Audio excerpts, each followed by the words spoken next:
Classic cinematic villains didn't just terrify audiences, they reflected the fears and anxieties of their time. In the early days of cinema, villains were symbols, representing fear of the unknown, unchecked ambition, and societal shifts. Welcome to the classic era, where villains were straightforward yet unforgettable. Dracula, portrayed by Bela Lugosi in 1931, was magnetic.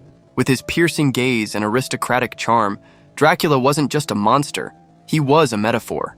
His presence embodied xenophobia, a fear of the other, and the threat of disruption to social norms. To audiences of the 1930s, Dracula's supernatural allure symbolized repressed desires, particularly surrounding sexuality and power. He wasn't merely draining blood, he was challenging the moral fabric of society. It's alive! It's alive! It's alive! Oh, in the name of God! Now I know what it feels like to be God! Oh. Frankenstein's monster, brought to life by Boris Karloff in the same year, presented a different kind of terror. He wasn't inherently evil, but a victim of his creator's ambition. Frankenstein's desire to play God unleashed a creature that humanity feared and rejected. The monster's tragedy lay in his humanity, highlighting the consequences of scientific hubris. As society advanced technologically, Frankenstein's monster served as a cautionary tale of the dangers of overstepping natural boundaries.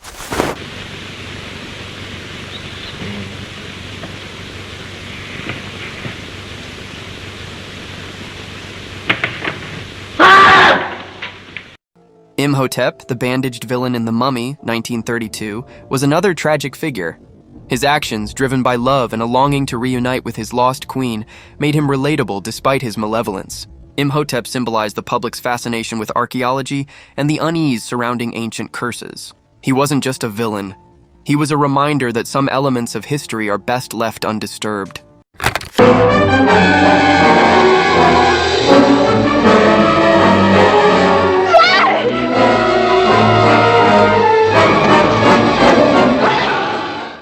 By the 1950s, societal fears had shifted.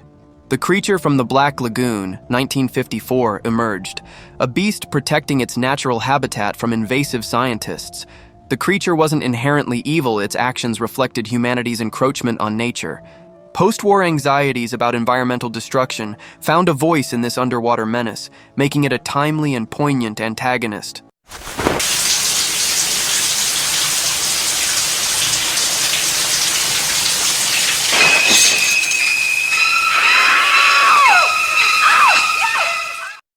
In 1960, Alfred Hitchcock's Psycho introduced a new type of villain, Norman Bates. Norman wasn't supernatural or monstrous, he was a seemingly ordinary man, hiding a fractured psyche. Unlike the villains of previous decades, Norman's evil was internal.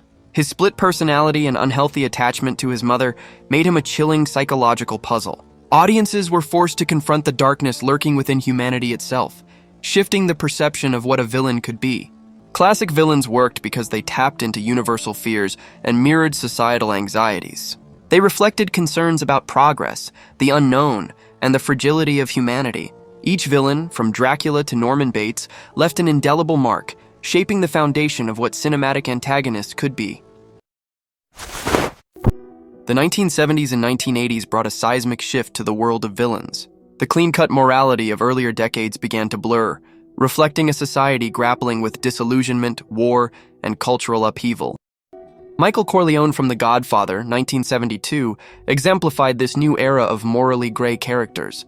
At the story's start, Michael is a decorated war hero. He wants nothing to do with his family's criminal empire, yet circumstances drag him into the underworld. What makes Michael a compelling villain is his slow descent.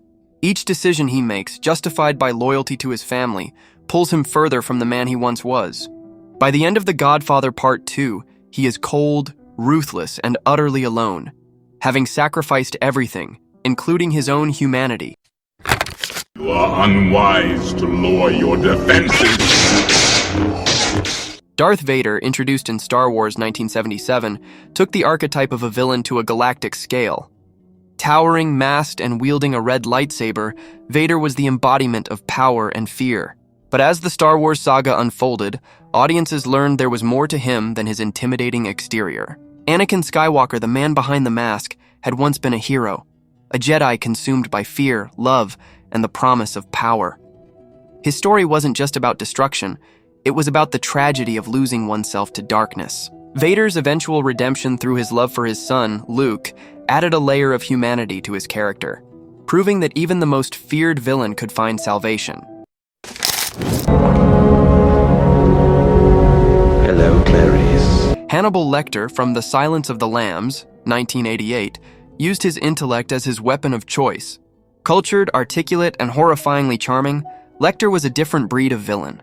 He wasn't a hulking brute or a chaotic force. He was a psychiatrist who could dissect a person's psyche with terrifying precision. Lecter's relationship with FBI trainee Clarice Starling showcased his manipulative prowess. Though imprisoned, he wielded control over her investigation, peeling back her vulnerabilities while maintaining an air of sophistication. What made Lecter chilling was his paradoxical nature. He was both the epitome of refinement and a savage cannibal. Audiences were drawn to him, not just out of fear, but fascination, as he blurred the line between intellect and primal violence. Who the fuck do you think I am? You fucking dumb boy? Come on, brother. Do you want to go to war? Come on. Do you want to go to war? We'll take you to war, okay? Tony Montana from Scarface, 1983, rises from nothing to become a drug kingpin, his ambition and bravado masking a fragile, self-destructive core. Tony's infamous line, "Say hello to my little friend!" might be iconic, but his life is a cautionary tale of unchecked ambition and excess. This era also saw the rise of villains who operated by their own moral codes, challenging audiences to reconsider the concept of evil. Mr. Washington, put Billy in Dr. Scobie's office. Stay with him till the doctor arrives. Take Nurse Ratched from One Flew Over the Cuckoo's Nest, 1975. On the surface, she's a strict nurse maintaining order in a mental institution. But her rigid control and dehumanizing methods make her a figure of quiet tyranny. Ratched doesn't see herself as a villain. She believes she's doing her job. Yet her cold, oppressive authority leaves a lasting impression as one of cinema's most insidious antagonists. Michael Corleone's descent into darkness, Darth Vader's redemption, and Hannibal Lecter's manipulative brilliance all spoke to a deeper truth. Villains are most compelling when they reflect the complexities of real life. The 1990s and 2000s brought a new era of villains to the screen. With advancements in technology and shifting cultural narratives, antagonists were no longer confined to being mere obstacles for the hero. They became forces of nature, deeply rooted in ideology, and often as captivating as the protagonists themselves. This period saw the rise of the supervillain, larger-than-life characters who commanded the screen with their presence, their complexity, and often their humanity. I'm not leaving here without her. Yes, you are. Magneto, introduced in X-Men 2000, stands as one of the most compelling villains of this era. Played by Ian McKellen, Magneto is not your typical power-hungry antagonist. He is a Holocaust survivor, a man scarred by unimaginable loss and shaped by a lifetime of persecution. His actions, protecting mutant kind at any cost, are extreme, but his motivations are deeply personal. Magneto is not inherently evil. He's a man who believes he is fighting for justice in a world that has repeatedly rejected him. His ideology, while radical, forces the audience to consider the validity of his perspective. Is Magneto wrong for wanting to protect his people from oppression? His conflict with Charles Xavier, who advocates for peaceful coexistence, adds depth to his character, making him one of the most nuanced villains in cinematic history. We are tonight's entertainment. In 2008, The Dark Knight introduced a villain who would redefine the genre, the Joker, played by Heath Ledger. Ledger's Joker is chaos incarnate, a character who thrives on unpredictability and destruction. Unlike Magneto, the Joker has no grand ideology. He exists to challenge the system, to expose the fragility of order and morality. His philosophy is simple yet chilling. Some men just want to watch the world burn. What makes the Joker terrifying is his ability to exploit the weaknesses of those around him. His manipulation of Harvey Dent, Gotham's White Knight, into becoming the vengeful Two-Face is a masterstroke in psychological warfare. The Joker's brilliance lies in his ability to turn the ideals of his opponents against them, forcing both Batman and the audience to confront uncomfortable truths about the nature of justice and chaos. The power of the sun the palm of my hand. Dr. Octopus, or Doc Ock from Spider-Man 2, 2004, represents a different kind of supervillain. Played by Alfred Molina, Otto Octavius, a brilliant scientist with noble intentions, his transformation into a villain is not driven by greed or malice, but by tragedy. A failed experiment leaves him with mechanical arms fused to his body and his mind corrupted by their artificial intelligence. His journey is one of loss and redemption, culminating in a moment of self-sacrifice to save New York City. Doc Ock's story is a testament to the idea that villains are not born but made, shaped by circumstances beyond their control.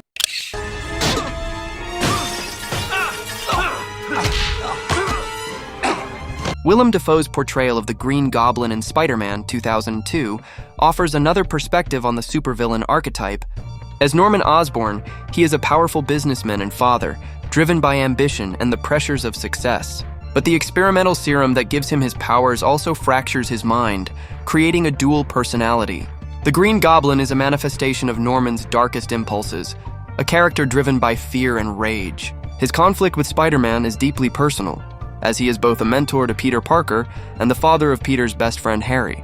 This duality adds a layer of tragedy to the Goblin's story, as Norman is ultimately a man battling his own demons.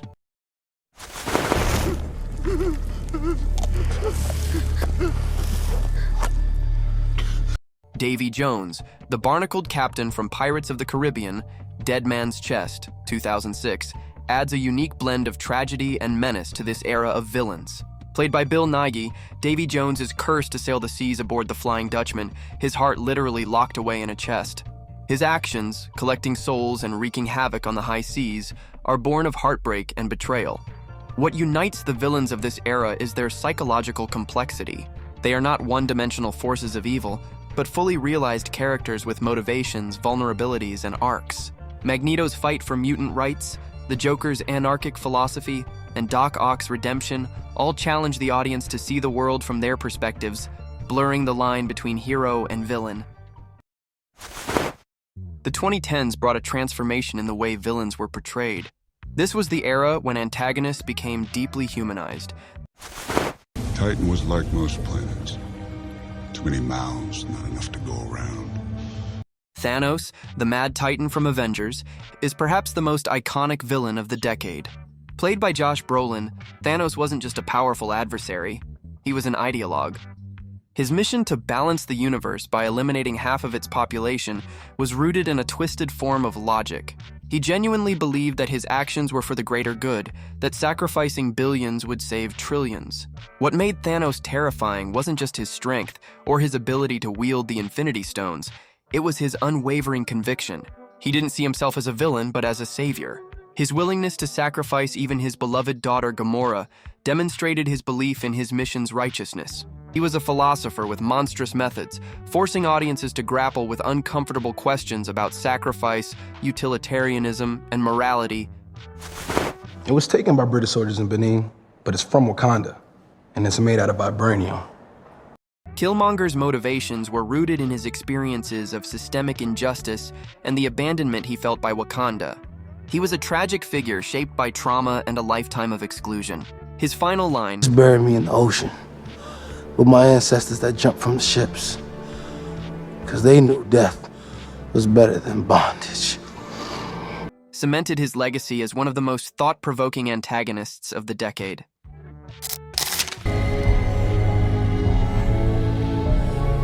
Joaquin Phoenix's portrayal of Arthur Fleck in Joker, 2019, redefined the villain origin story. Arthur wasn't born evil.